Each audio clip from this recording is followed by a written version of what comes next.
सभी को नमस्कार। इस वीडियो में 67th या अपकमिंग कोई भी इंटरव्यू बीपीएससी में अगर आप देने जा रहे हैं और आपका अगर ऑप्शनल सब्जेक्ट हिस्ट्री है तो किस तरह से आपको तैयार करके जाना चाहिए, कौन कौन सा वो इम्पोर्टेंट क्वेश्चन जो अभी तक आयोग के द्वारा पूछा जा चुका है या और भी क्या कुछ संभावित क्वेश्चन बन सकता है, उसका क्या एक आंसर मोटा मोटी होना चाहिए। तो उन सभी चीज़ों पे मैं इस वीडियो में डिस्कस करूँगा। इस वीडियो को ध्यान से देख लीजिए, खास करके जिनका हिस्ट्री ऑप्शनल है। अगर आप बीपीएससी या किसी भी अदर स्टेट पीसीएस इवन यहाँ तक अगर यूपीएससी की भी तैयारी करते हैं तो आज न कल तो अगर आप अच्छे से तैयारी करें तो इंटरव्यू एक अंतिम फेज है जहाँ आपको पहुँचना है। तो आपको मोटा मोटी ये पता होना चाहिए कि इंटरव्यू में किस तरह क्वेश्चन आपके ऑप्शनल सब्जेक्ट से पूछा जाएगा। तो इसमें कुछ मेरे द्वारा जो क्वेश्चन पूछा गया था हिस्ट्री ऑप्शनल को लेके, जब फर्स्ट टाइम मैं 56-64 दिया था तो वहाँ से क्वेश्चन हमसे पूछा था। बाकी और भी कई सारे कैंडिडेट मेरे फ्रेंड लोगों से हिस्ट्री से जो क्वेश्चन पूछा उसको भी मैं डिस्कस करूँगा, उसका क्या आंसर होना चाहिए। इन सब चीज़ों का मैं इसमें मोटा मोटी आपको डिस्कस करता हूँ। आपसे एक रिक्वेस्ट ये है कि वीडियो देखने से पहले एक पेन और कॉपी लीजिए, जो भी आपको इसमें इंपॉर्टेंट चीज़ें लगे उसको नोट डाउन कर लीजिए। इसी बेसिस पे आप पूरे हिस्ट्री को तैयार कर सकते हैं, ठीक ना। इसका पीडीएफ मैं अपने टेलीग्राम पे शेयर कर दूंगा, वहाँ से आप इसको डाउनलोड कर लीजिएगा। तो सबसे पहले देखिए इसमें क्या है कि जो पहला जो क्वेश्चन मोटा मोटी जो, चूँकि अगर आपसे वो पूछेंगे कि क्या सब्जेक्ट है तो आप बोलिएगा कि मेरा सर हिस्ट्री ऑप्शनल है, या अगर मान लीजिए आपका ग्रेजुएशन अगर हिस्ट्री है तो दोनों कंडीशन में ये सब आपसे क्वेश्चन यहाँ पूछा जा सकता है। तो सिंपल सा एक आपको एक, चूँकि हिस्ट्री के स्टूडेंट होने के नाते आपको एक पता होना चाहिए इतिहास क्या है, हिस्ट्री हम किसको कहते हैं। तो एक मोटा मोटी जो एक जनरल जो डिफिनेशन निकल के सामने आता है कि भाई हम अपने अतीत का जब अध्ययन करते हैं, स्टडी आवर पास्ट को हम लोग इतिहास कहते हैं, लेकिन ये तो क्लास 6, 7, 8 के बच्चे पढ़ते हैं। अतीत का अध्ययन या स्टडी आवर पास्ट को हम लोग क्या बोलते हैं, इतिहास। लेकिन आप चूँकि एक सिविल सर्वेंट बनने जा रहे हैं और आपने इतिहास को काफ़ी अच्छे से पढ़ा है, चाहे ग्रेजुएशन या क्या कहते हैं ऑप्शनल लेवल पे, तो आपका डिफिनेशन थोड़ा सा कुछ अलग होकर होना चाहिए। तो इसका एक जो सिंपल सा जो सिंपल का था एक अच्छा डिफिनेशन जो इसका ये है कि स्टडी आवर पास्ट, अपने अतीत का अध्ययन लेकिन रेस्पेक्ट टू प्रेजेंट। अगर हम वर्तमान के रेफरेंस लेते हुए या उसको संदर्भित करते हुए अगर अपने अतीत का अध्ययन करते हैं तो उसको हम इतिहास कहते हैं। या एक और आप बोल सकते हैं कि पास्ट और प्रेजेंट के बीच जो एक संवाद होता है, जो कनेक्शन होता है, उसी को हम क्या बोलते हैं, इतिहास बोलते हैं। जैसे मान लीजिए कि अभी हमारे देश की जो भी सोशल या इकोनॉमिक कंडीशन है या स्थिति है, तो आखिर हम कैसे बोलते हैं भाई हम बहुत मतलब डेवलप हो रहे हैं। इसका मतलब कहीं ना कहीं हम पीछे के हिस्ट्री से कंपेयर करते हैं किसी चीज़ को, तभी हम बोलते हैं हम इतना डेवलप हो गए।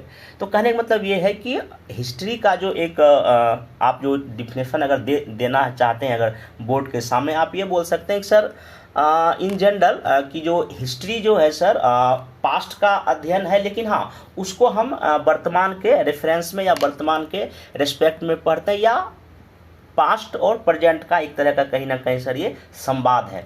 और इतिहास विषय जो है ये जो इसका स्टडी करना इसलिए भी ज़रूरी है क्योंकि अगर अभी हम कोई भी चीज़ अगर अचीव किए हैं तो उसको जो मापने का जो एक मापदंड जो क्राइटेरिया होता है वो हिस्ट्री में होता है। तो आप इसे करके एक मोटा मोटी जो है ना एक आंसर दे सकते हैं बोर्ड के सामने, ठीक। अब यहाँ पे अगला जो क्वेश्चन पूछेगा आपसे कि इतिहास का विभाजन, जो डिवीजन हिस्ट्री का हुआ है, जो कि इतना लंबा इतिहास है इंडियन का या पूरे वर्ल्ड का, तो इसमें आपसे एक सिंपल क्वेश्चन पूछ सकता है कि इतिहास को कैसे बांट के देखते हो। तो कई सारे इतिहासकार इसको अलग अलग रूप में बांटते हैं, लेकिन एक जो समान जो एनसीईआरटी क्लास 8 में दिया हुआ है वहाँ पे ये है कि आप बोल सकते हैं कि इतिहास को सर हम एंशिएंट, मेडिएवल या मॉडर्न में एक समान रूप से बांटकर देख सकते हैं। थोड़ा सा मोटा मोटी आपको इसका डेट याद होना चाहिए कि कब से कब तक ये है, ठीक है ना। जैसे कि मेडिएवल में आपको डेट होना चाहिए 1707 तक है, या उसका मॉडर्न हिस्ट्री है, ठीक ना। तो ये आप चीज़ को ध्यान में रखिएगा। तो अब यहाँ पे जो है क्वेश्चन एक काउंटर यहाँ क्वेश्चन ये हो सकता है, वो बोलेंगे कि ठीक है एंशिएंट, मेडिएवल और मॉडर्न में तुम बांटते हो, लेकिन जैसे जेम्स मिल क्लास 8 एनसीईआरटी जब न्यू खोलिएगा उसमें जेम्स मिल के बारे में लिखा गया है, तो उसने जो ना भारतीय इतिहास को कुछ अलग तरीके से डिवाइड किया, उसने धर्म के आधार पर बांट दिया है। जैसे कि 1817 में उसने किताब लिखा था ए हिस्ट्री ऑफ ब्रिटिश इंडिया। तो उसमें उसने हिंदू, मुस्लिम और ब्रिटिश को रूप में बांट दिया। तो आपसे क्वेश्चन पूछा जा सकता है क्या ये जो विभाजन है इंडियन हिस्ट्री का, क्या ये सही है? तो आप उसको पूरी तरह एकदम मना कर देंगे कि नहीं, क्योंकि एनसीईआरटी में भी बात लिखा हुआ है कि अगर आप इस तरह से धर्म के आधार पर अगर भारतीय इतिहास को बांटिएगा तो फिर तो, क्योंकि ऐसा तो हुआ ही नहीं है, क्योंकि तो उनका एक कहना है कि जेम्स मिल का एक कहना है कि एंशिएंट में हिंदू शासक रहे हैं और मध्यकालीन में मुस्लिम शासक रहे हैं और अभी आधुनिक में ब्रिटिश आ गए हैं। तो ये जिनका जो है बिल्कुल गलत है। गलत क्यों है? पहली बात तो ये है, ये धर्म के आधार पर, ऐसा बात नहीं था कि एंशिएंट में सिर्फ हिंदू ही शासक बने थे और भी जो इंडो ग्रीक आए, कुषाण आए थे, वो क्या थे? ठीक ना, मध्यकाल में से मुस्लिम शासक तो नहीं रहे हैं। यहाँ पे आप कृष्णदेव राय को फिर क्या कहिएगा, शिवाजी को फिर कहाँ रखिएगा? तो कहने का मतलब ये है कि यहाँ पे आप इसको दिखा सकते हैं कि इनका जो विभाजन है बिल्कुल ही गलत। और बाकी अगर ये आधुनिक भारत को अगर ब्रिटिश बोलते हैं, इसका सबसे अच्छा दिखा ईसाई रहता है यहाँ पे, तो आप ऐसे बोल सकते हैं कि ये विभाजन जो है जेम्स मिल का कहीं ना कहीं भारतीय को एक नीचा दिखाने का कोशिश है और एक धर्म के आधार पर बांट के डेमोराइज करने का प्रयास है। लेकिन ये बिल्कुल ही गलत है, क्योंकि पहली बात तो ये धर्म के आधार पर है। दूसरा कि हिंदू और मुस्लिम को जो है ना ये एक जातीय आधार पर बांटने की कोशिश कर रहा है और हम लोग को ये अंधविश्वासी बताने की जेम्स मिल इसमें कोशिश कर रहा है, इसलिए इसका बयान बिल्कुल गलत है। और इसमें ये है, जेम्स मिल ये कहता है कि ब्रिटिश सब है, अपने आप को सब दिखाने की कोशिश करता है इस बुक में। और आप ये भी तर्क दे सकते हैं कि किसी भी दौर में जो है ना सभी धर्म एक साथ रहा है। अगर आप मुस्लिम अगर जहाँ कहते हैं मध्यकालीन भारत को, तो यहाँ पे हिंदू भी, मतलब कि बहुसंख्यक समाज तो हिंदू है, तो फिर ये एक कैसे हो सकता है? ये इम्पॉसिबल है, ठीक ना। और एंशिएंट में सभी शासक तो एक ही धर्म से नहीं थे, अलग धर्म से थे। आप ऐसा एक लॉजिक देखें कि जेम्स मिल का ये बिल्कुल गलत है। हाँ, एंशिएंट, मेडाइवल और मॉडर्न सबसे बेस्ट है, जहाँ से एक मोटा मोटी जो है ना हमको ना केवल पढ़ने में हेल्प मिलता है, बाकी चीज़ों को समझने में भी एक फ़ायदा होता है। आप ऐसे करके जवाब बच के यहाँ से निकल सकते हैं। फिर नेक्स्ट यहाँ पे जब आइएगा तो कई बार क्वेश्चन पूछ चुका है कि हिस्ट्री राइटिंग का अप्रोच क्या है, ठीक है ना।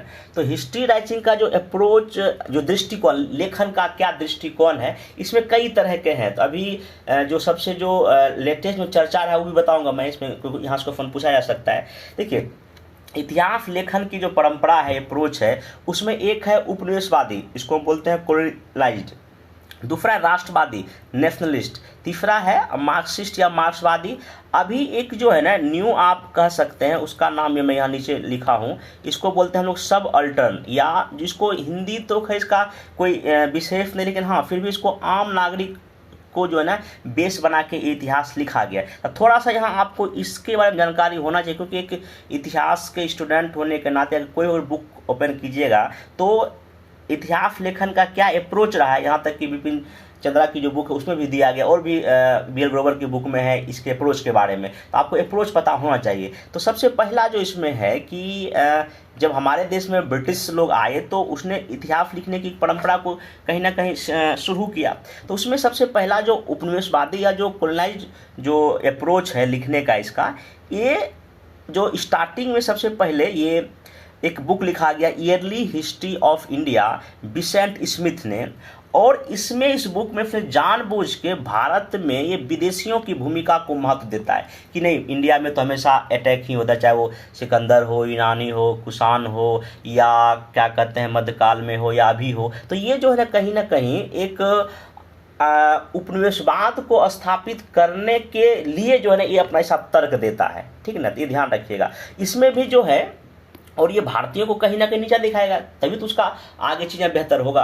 तो इसमें भी दो टाइप है। इसमें एक है, इसको बोलते हैं कि प्राच्यवादी, इंग्लिश में इसका नाम है ओरिएंटलिस्ट, और एक है यूटिलिटारियन, इसको तो उपयोगितावादी। तो इसमें जो है ना प्राच्यवादी में ये है कि इसमें जो हिस्टोरियन था, इसमें दिखाने का कोशिश कर, नहीं, भारतीय जो कल्चर को इसमें प्रशंसा किया था, क्योंकि उसको यहाँ मतलब भारतीय जो एंशिएंट कैसा था उसके बारे में जानकर यहाँ एक बेहतर शासन व्यवस्था को लागू करना चाहता था, ठीक है। एक और था उपयोगितावादी, इसमें ना पूरी तरह भारतीय लोगों को या पहले के इतिहास को नीचा दिखाने का लोगों ने प्रयास, मतलब ओवरऑल जो उपनिवेशवादी जो इतिहास लेखन है वो अपने सत्ता को, अपने पावर को यहाँ एस्टेब्लिश करने के लिए इन सब चीज़ों का ये प्रयोग करता है और इंडियन हिस्ट्री को कहीं ना कहीं नीचा दिखाने की कोशिश करता है। और अपने जो ब्रिटिश जो लोग हैं या उनका जो हिस्ट्री है उसको सब दिखाने का ये कोशिश करता है। ये उसका जो है ना कहीं उपनिवेशवादी सोच था इतिहास लेखन का, और जो आपका विचारधारा होगा, जो थॉट होगा, जो आप सोचते हैं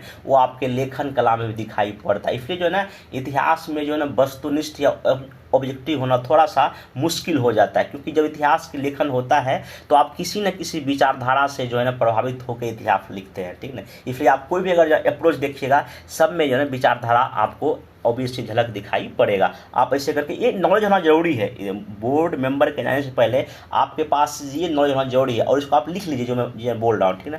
अगला इसमें आपसे क्वेश्चन एक दूसरा है फॉर इसमें राष्ट्रवादी। जब ब्रिटिश इतिहासकारों ने इस तरह किताब लिखा, चाहे स्मिथ हो या जेम्स मिल हो, तो हमारे जो इंडियन जो हिस्टोरियन थे उनके द्वारा प्रत्युत्तर में कई तरह के बुक लिखा गया। ये खास करके 1857 के बाद, क्रांति के बाद कई सारे इतिहासकार हुए, जैसे कि KP. Jaiswal, DR. Bhandarkar, RC. Majumdar, Neelkanth Shastri जैसे लोगों ने ये राष्ट्रवादी मतलब कि अपने राष्ट्र को लेके जो एक जवाब दिया उन इतिहासकारों को, जैसे कि एंशियंट हिस्ट्री का इन लोगों ने लिया सहारा, जैसे कि चंद्रगुप्त मौर्य या अखंड भारत मौर्य साम्राज्य का लिया कि नहीं, ये तो एंशियंट काल में तो इंडिया एकदम पूरे इलाके में एक अखंड भारत एक बड़ा साम्राज्य था, एक हमारा सेंट्रलाइज सिस्टम था, ठीक है ना, हमने ही पूरी दुनिया को ज्ञान दिया है। तो इन्होंने इन जो नेफलिस्ट या जो राष्ट्रवादी इतिहासकारों ने प्राचीन भारत का जो है ना बेस बना के उसको जवाब देने का कोशिश किया। ये इनका लेखन कला का अप्रोच था, ठीक ना, ध्यान रखिएगा। उसके बाद जो है आप आज़ादी के बाद जब भारत आज़ाद है उसके बाद एक लेखन कला की और स्टार्ट हुआ, उसको कहा गया मार्क्सवादी, मार्क्सिस्ट। अब इसमें क्या हुआ कि कुछ लोगों का आपको नाम पता होना चाहिए, जैसे कि रजनी पामदत्त, डी.डी. कौशाम्बी, रोमिला थापर, पिंचरा, ये सब ना मार्क्सवादी इतिहासकार माने जाते हैं। तो इन्होंने सिंपल जो मार्क्स का जो कॉन्सेप्ट था कि भाई एक शोषित वर्ग है और एक शोषण करने वाला है, तो यहाँ पे इन सारे इतिहासकारों जो मार्क्सिस्ट विचारधारा को मानते थे, इन्होंने मेनली किसान और जो है ना मजदूरों को फोकस करके जो हिस्ट्री में जिनका योगदान था उसको इसमें लिखने का कोशिश किया। तो बीपीएससी में क्वेश्चन बार यही पूछा था कि मार्क्सिस्ट जो इतिहास लेखक है उसका कुछ नाम बताइए। आप ये 3-4 नाम याद रखिएगा, इनका भी कुछ नाम याद रखिएगा, ठीक है।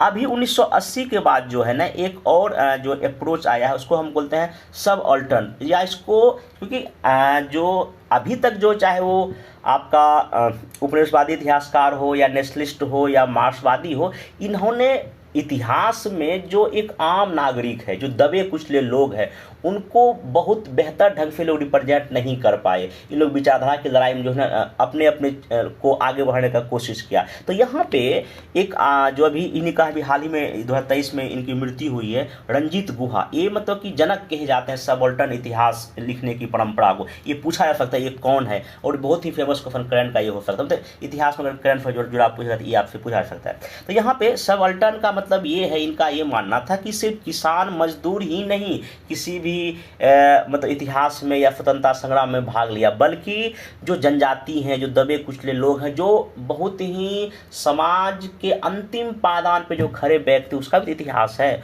उसको आप कैसे भूल सकते हैं। आम नागरिकों का जो होना चाहिए योगदान, उसको भी इसने इतिहास में शामिल किया। इनको क्या कहा गया, सब अल्टर्न। तो ये बात आप यहाँ पे ध्यान रखें। ये लिखने का जो है ना इतिहास लेखन की ये कुछ परंपरा है, ठीक। अब नेक्स्ट जो है एक क्वेश्चन जो फेमस ये पूछ सकता है कि हिस्ट्री ऑप्शनल ही क्यों लिया। अगर मान लीजिए आप साइंस बैकग्राउंड के हैं, या मान लीजिए कि आप बीटेक किए हुए हैं, या आपका कोई और सब्जेक्ट है, आप ज्योग्राफी से ग्रेजुएशन किए हैं और आप हिस्ट्री ले लिए, इकोनॉमिक्स से जो ग्रेजुएशन किया आप हिस्ट्री ले लिए। अगर आप का ग्रेजुएशन कोई और सब्जेक्ट है, आपने हिस्ट्री चूज कर लिया है, तो आपसे ये क्वेश्चन तो लाजमी बनता है कि हिस्ट्री क्यों चूज कर। देखिए मैं इसमें 5-6 आपको जवाब देता हूँ, आपको जो अच्छा लगे उसमें लिख लें, बाकी और भी अगर आप कुछ अच्छा सोच पाते हैं उसको भी लिख के जवाब देने का कोशिश कीजिए। और ध्यान रखिएगा जितना चीज़ मैं अभी बता रहा हूँ, आप जो भी अपनी कॉपी में लिखिएगा इसको बोलने का प्रैक्टिस कीजिए, और जब भी कभी मौका देते ऐसे चीज़ों को वहाँ बोलिए, ताकि इंटरव्यू बोर्ड के सामने भी आप इसी चीज़ को बोल पाएँ, ठीक ना। तो देखिए सबसे पहली बात, हिस्ट्री ऑप्शनल क्यों चूज कर। देखिए इसमें 5 5-6 तरह का जवाब आप दे सकते हैं। पहला तो आप ये बताइए कि हिस्ट्री का जो अध्ययन कहीं ना कहीं इसमें किसी देश किसी समाज के बारे में हम सर पढ़ते हैं, इसकी जानकारी हमको मिल जाती है। पास्ट के बारे में, क्या पास्ट में कुछ हमने अच्छा किया या कुछ हमने खराब किया, क्या हमको अपनी गलती को दोहराना चाहिए, या जैसे कि 1857 क्रांति में क्या है, आखिर वो असफल क्यों हुआ, क्योंकि कहीं ना कहीं हमारे एकता का अभाव था, तो वहाँ से हम कुछ सीखते हैं, ठीक ना। तो ये ऐसे बता सकते हैं, क्योंकि इंसान तो अपनी गलती से सर सीखता है, तो ये आप बता सकते हैं। फिर वही यहाँ गलतियों से सर सीखता है। और कहीं ना कहीं फिर इतिहास में जो है ना, इतिहास के पढ़ने का एक चीज़, चूँकि हम सिविल सेवा में जा रहे हैं, तो प्रशासन में इसका हम ठीक ठाक यूज कर सकते हैं, क्योंकि एंशियंट काल या मेडिएवल या मॉडर्न में जो नौकरशाह है, जो ब्यूरोक्रेट्स है, तो किसी भी साम्राज्य का जो उसका पीक पे जाना या पतन होना, कहीं ना कुछ उसमें नौकरशाही की बड़ी भूमिका रही है। इसमें हमको जगह, या आप ये भी बोल सकते हैं सर एक इंटरेस्टिंग सब्जेक्ट है, और अपने इतिहास के बारे में जानना, अपने देश के बारे में, अपने राज्य के बारे में, अपने लोगों के बारे में जानना कि आज से मतलब कि 1 लाख साल पहले कैसे थे या 2500 साल पहले क्या थे, तो ये कहीं ना कहीं एक इंटरेस्टिंग बन जाता है, एक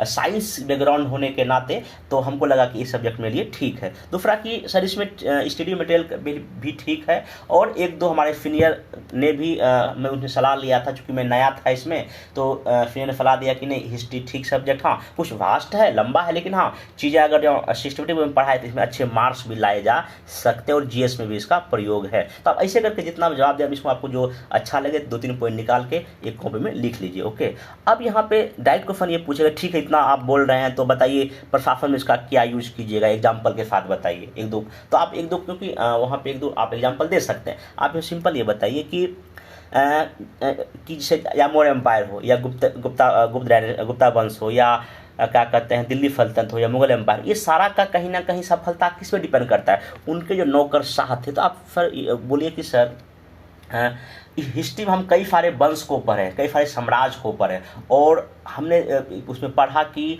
उस साम्राज्य पीक पे अगर वो गया है तो नौकरशाही के बरोत नहीं गया है, चाहे मसबदारी प्रथा हो, या और भी 1-2 एग्जाम्पल, चाहे शिवाजी का आप अष्टदिग्गज का नाम दे सकते हैं, या गुप्त काल में जो आमंत्र लोग हैं उनका आप एग्जाम्पल दे सकते हैं। तो सर वहाँ से हमको जो है ना कैसे सही ढंग से प्रशासन किया जाए, और कैसे सभी समाज के वर्गों के लोगों को एक साथ लेके प्रशासन बेहतर किया जाए, ये हम वहाँ से सीखते हैं, ठीक ना।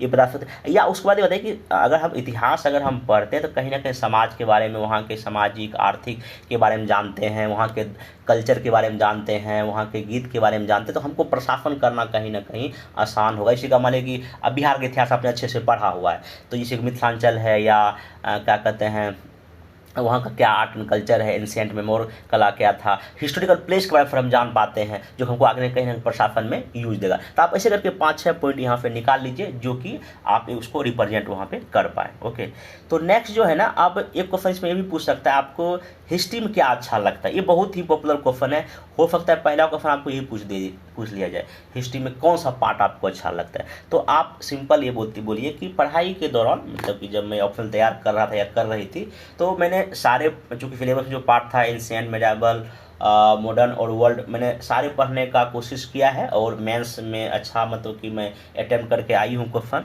लेकिन फिर भी मतलब सारे मतलब कि पोर्शन हमको ठीक लगता है, लेकिन हाँ इसमें भी बोले नहीं कौन सा अच्छा लगता, तब आप इसमें से कोई भी चूज कर सकते हैं, इसमें कोई बाउंडेशन। लेकिन हाँ जो भी आप चूज करेंगे उसके पास उसके आपका लॉजिक तर्क होना चाहिए, क्यों आपने उसको चूज किया। अगर आप एंशिएंट बोलिए कि सर हमको एंशिएंट बहुत अच्छा लगता है, आप इसमें क्या जवाब देंगे, सर एंशिएंट कहीं ना कहीं जो है ये मानव जो प्रजाति के उद्भव के बारे में बताता है, कैसा हम आदिम युग में कैसे थे, आज से 2 लाख साल पहले या 5 लाख साल पहले, तो कैसे मानव प्रजाति का होमोसेपियंस कैसे आए, उसके पहले क्या थे, तो उसके बारे में जानना एक बहुत ही अच्छा होता है। तो इसलिए हमको एंशिएंट ठीक है। उसके बाद आप यहाँ बताइए कि एंशिएंट इतिहास में जब महात्मा बुद्ध जैसे लोगों को हम पढ़ते हैं, महावीर के जैसे विचारक को पढ़ते हैं, अशोक के सम्राट को हम पढ़ते हैं, और वहीं से जो कौन से आर्ट एंड कल्चर के बारे में हम जानते हैं, इसलिए हमको एंशिएंट जो है हिस्ट्री, मतलब आपके पास लॉजिक होना चाहिए कम से कम। हर एक जो भी आप जवाब देंगे ना, 5-6 लॉजिक अगर हो गया तो आपका काम हो जाएगा। या बोल सकते हैं हम सिंधु घाटी सभ्यता पढ़ते हैं, यहाँ की पहली जो है ना शहरी सभ्यता थी, ऐसे करके आप जवाब दे सकते हैं। अगर आप मान लीजिए कि बोल नहीं सर हमको मेडिएवल पसंद है, हाँ आप फिर भी पूछेगा अच्छा ठीक है एंशिएंट तुमको पसंद है, मेडिएवल क्यों नहीं पसंद है, तो आप फिर वहाँ बोलिए कि सर जहाँ तक मैं समझता हूँ या समझती हूँ, सारे मतलब पार्ट सही हैं, ठीक ना। हाँ, लेकिन इसमें ये है कि इसमें ये चीज़ें हमको इसमें अच्छा लगता है। मैं किसी को मतलब कि कम नहीं आंक रहा हूँ या आंक रही हूँ, हाँ, इसमें ये चीज़ें हमको इसका ठीक लगा। अब अगर आप मान लीजिए अगर मेटाबल बोलना चाहते हैं, आप मेटाबल बोलिए, हाँ, इसमें आप बोलिए कि यहाँ पे हम कहीं ना कहीं दो जो संस्कृति, दो धर्म का जो संगम जो होता है, जो गंगा यमुनी जो संस्कृति के बारे में जानते हैं, कई सारे सूफी संत हैं, कबीर के बारे में जानते हैं। और यहाँ पर हम मध्यकालीन भारत में हम ये जानते हैं कि कैसे अकबर जैसे शासक एक जो है ना धार्मिक नीति उसकी अच्छी थी, और सभी धर्मों को साथ लेकर जो चलने का कॉन्सेप्ट हम यहाँ से सीखते हैं। या गुरु नानक के बारे में, कबीर के बारे में, आप ये भी कुछ ना मतलब एक हर एक कुछ शासक का नाम ले लीजिए, कुछ जो विचारक का नाम ले लीजिए मध्यकाल में, या शेरशाह का कुछ नाम ले लीजिए। तो ऐसे करके आप बोलिए कि सर हमको यहाँ पे ये मध्यकालीन भारत जो है ना ये हमको ठीक लगता है, ऐसे करके बता। अगर आपको मॉडर्न अगर आना है कि हाँ मॉडर्न हमको अच्छा लगता है, यहाँ आप क्या लॉजिक देंगे, आप बताइए कि इसी समय आधुनिक काल में ही भारत में जो है ना जो हमारे जो धार्मिक और जो समाज में जो बुराइयाँ था उसको ख़त्म करने का प्रयास किया गया, और हम कहीं ना कहीं मध्यकाल को पीछे छोड़ के आधुनिक युग में प्रवेश किए। चाहे राजा राममोहन राय का सती प्रथा ख़त्म करने की बात हो, ठीक ना, कई सारे हम वेस्टर्न एजुकेशन के बारे में पढ़ाई किए। और सबसे बड़ी बात सर, यहाँ तो मेरा स्वतंत्रता संघर्ष है, हमने आज़ादी की लड़ाई को कितना लड़ा, और महात्मा गांधी को हमको पढ़ने को मिलता है। तो एक नई शुरुआत, एक जो आधुनिक भारत का निर्माण, और अभी जो हम वर्तमान में हैं, कहीं ना कहीं स्वतंत्रता संघर्ष हमको बहुत कुछ देखने को मिलता है। और महात्मा गांधी जैसे व्यक्ति जो कि सत्य और हिंसा के बल पे ब्रिटिश जैसे साम्राज्य को भी हरा दिए, तो ये हम कहाँ पढ़ते हैं, मॉडर्न हिस्ट्री में पढ़ते हैं। तो आप ऐसे करके ना लॉजिकली जब आप इस चीज़ों को दे सकते हैं, ठीक। उसके बाद हाँ, इसमें बताइए कि अभी मॉडर्न से अभी का यंग जनरेशन बहुत कुछ सीख सकता है, ये भी बता सकते हैं। अब फिर यहाँ पे अगर वर्ल्ड आपको अच्छा लगता है तो आपके पास अच्छा खासा लॉजिक होना चाहिए, चाहे वो पुनर्जागरण का लॉजिक होना चाहिए, या मान लीजिए कि इटली का एकीकरण, जर्मनी का एकीकरण, फ्रांस की क्रांति, अमेरिकी क्रांति। आप बताइए कि दुनिया में स्वतंत्रता, समानता, बंधुत्व का बाद सर फ्रांस की क्रांति ने दिया, अमेरिकी क्रांति हुआ जो कि संविधान बनने का प्रोसेस हुआ, कैसे। तो ये सब आपके पास ना 2-3 लॉजिक होना चाहिए। अगर वर्ल्ड अच्छा है तो क्यों अच्छा है, ठीक ना। चलिए, तो ऐसे करके ना आप जो मैं बोला इसको कॉपी में लिख लीजिए। अब वहीं पे हम बोला कोई भी बता सकते हैं, लेकिन हाँ आपके पास तर्क होना चाहिए, उसका लॉजिक होना चाहिए, हाँ ये हमको क्यों अच्छा है। हाँ, किसी को खराब भी नहीं कहना है, ठीक ना। हाँ, लेकिन जो कि वहाँ पे ऐसा क्वेश्चन पूछ देता तो आपको इसमें जाना चाहिए कि हाँ ये चीज़ें अच्छा हमको लगता है, किसी को खराब नहीं बताना है, लेकिन हाँ आपको कि हाँ सही, हमको चीज़ें इसमें सही लगता है। बाकी अब यहाँ पे एक बहुत फेमस क्वेश्चन है कि ये मेरे दोस्त से पूछा था, इतिहास में कौन सा शासक या व्यक्तित्व आपको अच्छा लगता है, ठीक ना। अब ये बहुत एक विवादित क्वेश्चन हो गया। यहाँ पे अगर किसी एक का नाम अगर लेंगे तो बोले वो क्यों अच्छा लगता है। तो अब आपके पास लॉजिक होना चाहिए। आपको देखिए, कोई भी अगर इतिहास में शासक है, अगर जो अच्छे शासक, आप सिंपल एक लाइन बोलिए कि सर समय, जो टाइम और परिस्थिति के अकॉर्डिंग शासक का मूल्यांकन होता है, किस समय किस परिस्थिति में कौन से शासक ने कैसा नीति बनाया, कैसा निर्णय लिया, ये सबसे बड़ा इम्पोर्टेंट है। जैसे अशोक का लीजिए कि जब पूरे दुनिया में युद्ध हो रहा था, पूरी दुनिया में चाहे रोमन एम्पायर हो, रोमन एम्पायर था यूरोप के देशों में, और भी कई सारे साम्राज्य थे, तो जहाँ युद्ध ही युद्ध चल रहा था और पूरे दुनिया को युद्ध से जीतने का परंपरा था उस समय अशोक ऐसा महान शासक युद्ध को पीछे छोड़ के, और सारी प्रजा मेरी संतान है, ये कॉन्सेप्ट तो दुनिया में पहली बार इसने ही दिया। तो आप ऐसा लॉजिक आपके पास होना चाहिए जो कि नहीं आपके बात में दम हो, उसको लगे नहीं इसके पास हिस्ट्री का ठीक ठाक नॉलेज। देखिए, आपको वहाँ पे हिस्टोरियन नहीं बनना है, पूरी बात ध्यान रखिए, इतिहासकार नहीं, हाँ एक समान जानकारी जो आप ऑप्शनल पर हैं उतना आपके पास होना चाहिए। तो आप इसमें मैं थोड़ा सा बता देता हूँ क्या क्या आप इसमें बोल सकते हैं। आप इसमें बताइए कि प्राचीन, अगर भारत की अगर आपको प्राचीन में जाना है तो आप अशोक का नाम ले सकते हैं, हर्षवर्धन का नाम ले सकते हैं, चंद्रगुप्त द्वितीय का नाम ले सकते हैं, समुद्रगुप्त का नाम ले सकते हैं। अगर आप ऐसे लिस्ट बना सकते हैं, महात्मा बुद्ध का नाम, महावीर का, चाणक्य का भी नाम ले सकते हैं, ठीक ना। फिर अगर मध्यकालीन भारत में अकबर का नाम, कृष्णदेव राय का नाम, आधुनिक में गांधी जी का, भगत सिंह का, और भी जो आपको जैसे कि सुभाष चंद्र बोस भी हो गए, जवाहरलाल नेहरू हो गए, जो आपको पसंद, आपको लॉजिक होना चाहिए, ठीक ना। अगर विश्व इतिहास में जाइएगा तो नेपोलियन हो सकता है, बिस्मार्क, मार्टिन लूथर, ये लोग जो है ना आप जो है ना एक बता सकते हैं कि ये हमको ठीक ठाक लगते हैं। तो अब यहाँ पे जैसे कि अगर मान लीजिए कि अगर आप अशोक के बारे में बताना चाहते हैं कि नहीं ये बहुत अच्छे हमको शासक है, तो क्या बेसिस, वही आप कलिंग विजय का एग्जाम्पल दीजिए। सारी प्रजा मेरी संतान है, ठीक ना, और पहली बार अभिलेख के जरिए जो है ना प्रशासन को बेहतर करना और एक अखंड भारत का निर्माण, कहीं ना कहीं ये इनको हमको अच्छा लगता है। ठीक, सभी धर्मों के साथ बराबरी का मतलब कि व्यवहार भी। हर्षवर्धन के बारे में बताइए, कहीं ना कहीं धर्म के रक्षक या जो भी चीज़ है उसको बता सकते हैं। महात्मा बुद्ध, सत्य और अहिंसा का पूरी दुनिया में जो चीज़ें हैं, या यहाँ पे हर एक चीज़ में जीव है, या इसको मानने वाली दुनिया में एकमात्र इंसान कौन है, महावीर है। तो आप यहाँ से चीज़ें निकाल सकते हैं। चाणक्य एक जो है ना छोटे से बालक को जो है ना भारत का जो है शासक बना दिया, तो ये इसका आप बता सकते हैं। ठीक ना, उनके जो बुक का नाम आप लिख सकते हैं। ठीक है, ये हाँ, चाणक्य जी ने जो बुक लिखा वो भी पूछता है कभी कि उसमें बुक में कितने पार्ट हैं, कितने, एक दो क्वेश्चन ये पूछा है, तो आप इसको देख लीजिएगा जो जितने पार्ट उसमें है। ठीक, अब मध्यकाल में अकबर, अब अकबर क्यों, आखिर अकबर को क्यों नाम आप लीजिए, तो आप लॉजिक दीजिएगा कि उस समय जिस तरह से उनका राजपुतना नीति था या धार्मिक नीति था, सभी धर्मों को साथ लेकर चलने, वही उसको महान बनाने की कोशिश करता है। और इतने विशाल साम्राज्य में जहाँ पे हिंदू एक बहुसंख्यक आबादी को खुश करने का कोशिश भी, कहीं ना कहीं अकबर की तरफ आप जा सकते हैं। कृष्णदेव राय भी, चाहे वो उनका मंदिर निर्माण की चीज़ें हो, वहाँ भी और भी धर्म के लोग थे, उनके साथ भी बेहतर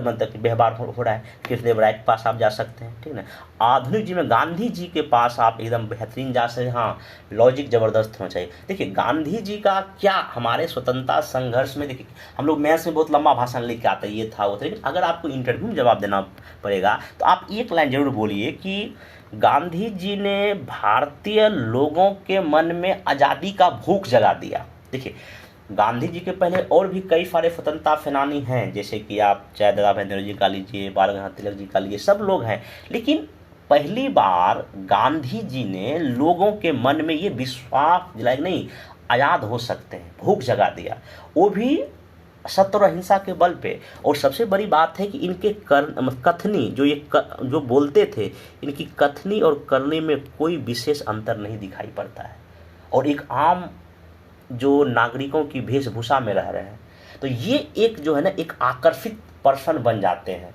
और जब आप क्लास 8 का न्यू एनसीईआरटी पढ़िए, इनको एक भगवान का दर्जा इस देश के नागरिक उस समय दे देते हैं, एक बड़ी बात है। और भी तो बहुत सारे स्वतंत्रता सेनानी हमारे देश में हो, लेकिन इनका एक अलग है। भगत सिंह का भी जा सकते हैं लेके कि जिस मतलब कि उम्र में लोग अपने करियर की ओर आकर्षित होते हैं, उनके कैसा मेरा लाइफ होगा उस पर जाते हैं, लेकिन ये एक इतना कम उम्र में एक जो है ना स्वतंत्रता सेनानी, क्रांतिकारी, देश की आज़ादी के लिए, देश के ब्रिटिश चंगुल से निकालने के लिए हंसते हंसते फांसी के फंदे पर चढ़ जाना, ये कोई मामूली बात नहीं है।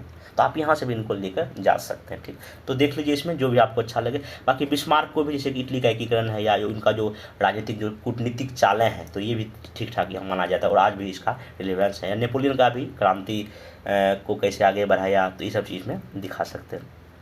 नेक्स्ट जो है, हाँ, अब एक क्वेश्चन यहाँ से कई बार पूछता है कि इतिहास में कौन सा शासक या घृणित शासक है या कौन से व्यक्ति खलनायक है। अब देखिए ये जो है ना इसका एक विवादित ये भी प्रश्न है। अगर कोई पूछेगा भारतीय इतिहास में कौन सा तुमको खलनायक दिखाई पड़ता है, आप डायरेक्टली अगर किसी का नाम लीजिएगा तो यहाँ पे थोड़ा सा जो है ना कि आपको भारी पड़ सकता है। डायरेक्ट किसी का नाम नहीं लेना, आप इसमें थोड़ा सा ना कंपेयर करके, जैसे मगर अगर आपको औरंगजेब का ही मतलब लेना है तो आप ये बताइए कि कंपेयर की अकबर के अगर अकबर का कंपेयर अगर करें तो कहीं ना कहीं उनका जो प्रतिक्रियावादी जो मतलब कि नीति था औरंगजेब का, वो कहीं ना कहीं थोड़ा सा ना उनके प्रति निगेटिव जाता है। हाँ, डायरेक्ट नाम नहीं लेना, बच के आपको यहाँ से निकलना। हाँ, लेकिन अगर ब्रिटिश की तरफ आप जाइएगा एकदम बेशक बोलिए कि अगर हमको सबसे घृणित या शासक या विद्युत ये जनरल डायर लगता है जो कि जालियांवाला हत्याकांड कर देता है, या बता एकदम बेशक बता सकते हैं, कोई दिक्कत इसमें नहीं। ठीक ना, तो ये चीज़ें यहाँ पे जा सकते हैं। ठीक, नेक्स्ट जो है, हाँ एक क्वेश्चन यहाँ और पूछता है कि इतिहास में ऐसी कौन सी घटनाएं हैं जो आप उसको हटाना चाहते हैं या उसको देखना नहीं चाहते हैं। कई सारे आप हैं, आपके पास लॉजिक होना चाहिए। पहले आप बताइए कि तो सबसे जो बेस्ट मेरे ख्याल से हमको लगता है गांधी जी की हत्या। तो अगर अब देखिए क्यों ऐसा क्यों ये है, आप बताइए कि कोई बालक जन्म लेता है, ठीक ना, जन्म लिया, अब बालक जो जन्म लिया, बच्चा जो जन्म लिया, अब उसको क्या है, उसको अब माँ की बहुत ज़रूरत है। मम्मी और पापा दोनों को बहुत ज़रूरत है। और जैसे देश आज़ाद हुआ गांधी जी की हत्या हो गई, मतलब एक अनाथ, नेहरू जी का स्टेटमेंट भी हम अनाथ हो गए। तो कहने मतलब यहाँ बताइए अगर गांधी जिंदा होते तो कुछ और चीज़ें हो सकती, एक बताइए। या दूसरा बताइए भारत का विभाजन, क्योंकि एक अखंड भारत जो कि मौर्य वंश से चलता आ रहा था, यहाँ 1947 आते आते एक जो है ना विभाजित हो गया। या कोई युद्ध ले सकते हैं 1870 प्लासी का युद्ध ले सकते हैं, या और भी पानीपत का थर्ड युद्ध ले सकते हैं, जो हाँ लॉजिक आपके पास उसका होना चाहिए, ठीक ना। मेरे ख्याल से यही दो सफिशियंट है, गांधी जी की हत्या, भारत का विभाजन, ठीक है ना, या और भी मध्यकाल में तराइन का युद्ध है, कोई भी चीज़ आप, लेकिन हाँ लॉजिक आपके पास तगड़ा होना चाहिए, ठीक। नेक्स्ट चलते हैं। हाँ कुछ कुछ इंपॉर्टेंट युद्ध के बारे में पूछ लेता है, पूछता है कि तो इतना जो पढ़ाई किए कौन सा तुमको युद्ध इंपॉर्टेंट लग रहा है, या कौन सा जो जिसका रिलेवेंस है।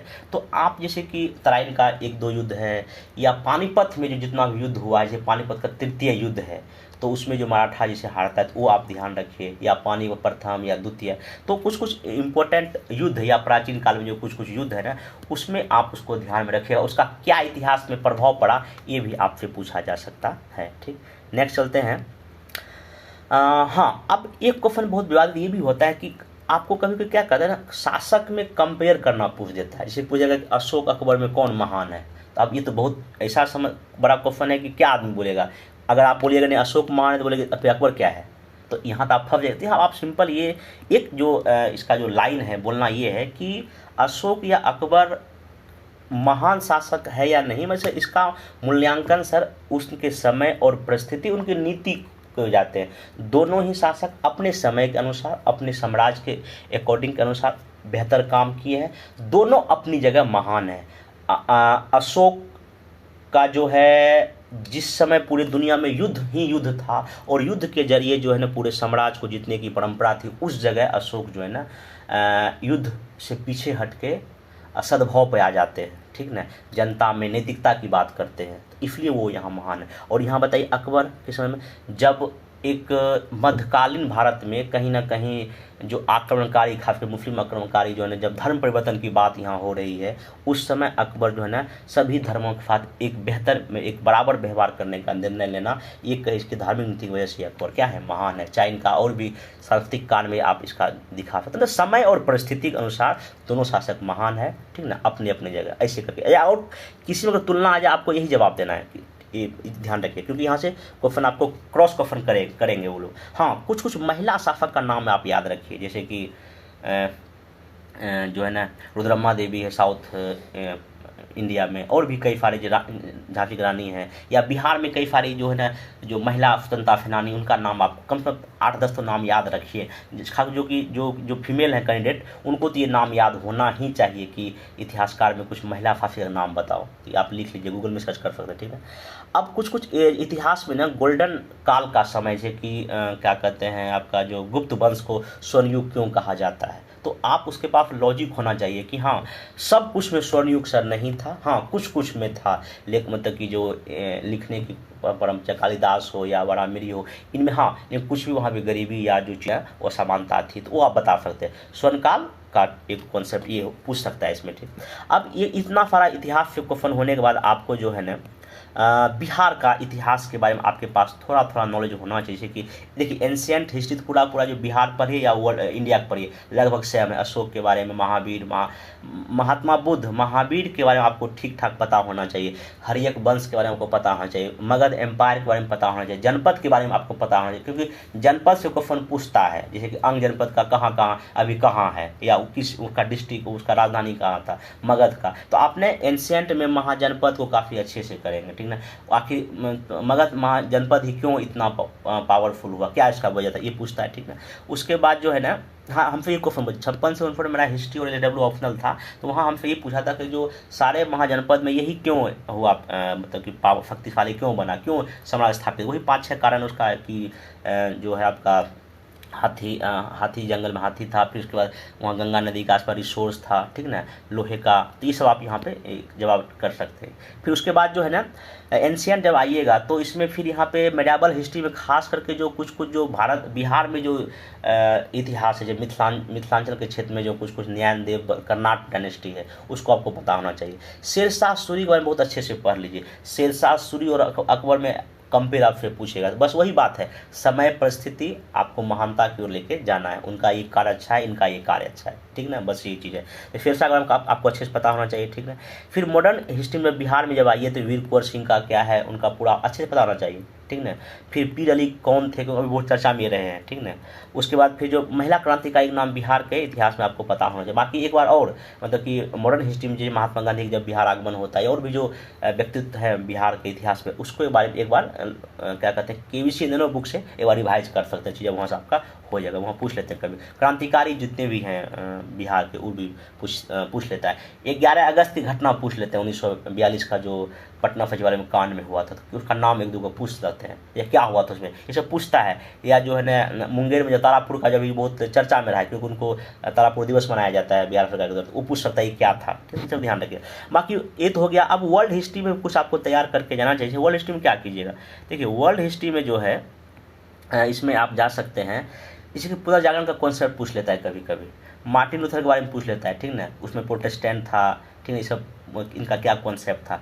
हिटलर के बारे में आपको पता होना चाहिए, इसका क्या काम था, क्यों इसको इतना जो है ना खलनायक क्यों कहा जाता है वर्ल्ड हिस्ट्री का, ये मुसोलिनी को क्यों कहा जाता है खलनायक, या इसके बारे में से क्या, या हिटलर और गांधी जी में क्या वार्तालाप होता पत्र के जरिए, ये एक बार आप पता कर लीजिएगा। तो ये क्वेश्चन कभी पूछ देता है, ठीक। तो ये वर्ल्ड हिस्ट्री से पुनर्जागरण हो गया। या औद्योगिक क्रांति कुछ कॉन्सेप्ट आपको पता होना चाहिए। हाँ, फर्स्ट वर्ल्ड वॉर और सेकंड वर्ल्ड वॉर का बारे में थोड़ा सा आपको, क्योंकि हिस्ट्री के विद्यार्थी हैं, वर्ल्ड हिस्ट्री आपका सिलेबस में, तो यहाँ से कुछ क्वेश्चन अगर उनको इंटरेस्ट होता है तो पूछ लेते हैं कभी कभी, ठीक ना। ये तो वही ओवरऑल कहने का मतलब ये है कि इतना सारा अगर क्वेश्चन आप करके लेंगे ना, और एक बार जो ना मेरा सलाह ये होगा कि हिस्ट्री को एक बार रिवाइज कर लीजिए। अगर आप मेंस का कोई नोट्स आपके पास होगा ना, एक बार पन्ना पलट लीजिए, या कुछ लुसेंट का एरिया कुछ देख लीजिए।